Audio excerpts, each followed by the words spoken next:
touring is not easy, and being in a band is not easy.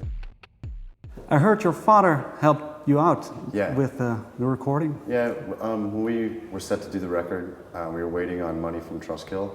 The money never came, and we could have either not done the record and waited until Trustkill gave us money, which we would probably still be waiting for right now, or we could have, gone up to Vancouver and started recording at least to put a little bit more pressure on Trustkill to give us the money.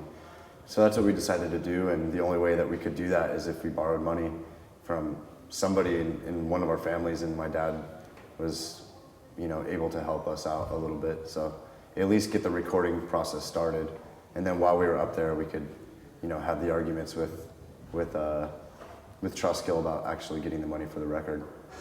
Well, what I was wondering, have your parents always been very supportive towards your musical career? They've always been supportive. My parents have always been supportive towards the music.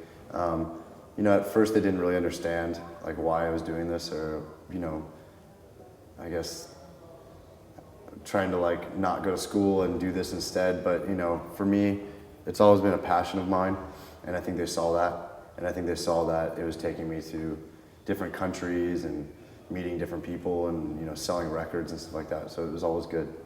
Do they actually listen sometimes? Did you play them? They listen sometimes. I mean, they don't like sit down and like listen to the record all the time, but every time we put out a record, they listen to it. So it's not really their type of music, but they get into it. You said you had to maybe quit school or quit other things. Were you already certain in that early stage that this is really what you wanted to do? Yeah, we were all pretty certain this is what we wanted to do. Some of us were in school, and then we decided to, quit and try to do this full time. And, because I think the only way that you can do a band and be successful is to kind of give up everything and do it. You can't like do it sometimes, and when you don't want to do it other times and have a successful band. So, I mean, it's worked out for us pretty well. Maybe in your early career, what is the biggest sacrifice that you had to make, the hardest maybe? Oh, man. The most life-changing, I don't know. I guess just like relationships with people, and sometimes we were with people that didn't understand that we had to leave all the time, and breaking up with girlfriends or boyfriends or whatever, and that's the sort of things that you have to sacrifice with it. It's kind of like just the relationships with people. You grow further apart from your friends that were at home, and you kind of sacrifice that to live a life on the road and meet new people. And that's kind of the hardest thing, is coming home and kind of feeling that you're an outsider, Because from what age did you had to live that life, or choose to live that life? What's that? From what age you were when you started? I was like I kind of decided I wanted to do this when I was like 16.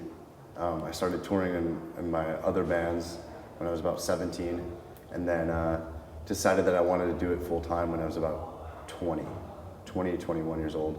I was actually in hair school, like learning how to be like a stylist, and we did a tour, and we just decided when we came back to just quit everything and just tour, and so I quit that. Could you do that styling thing maybe more well? I could always go back and do that if I wanted to, but I don't think I have the passion for that anymore.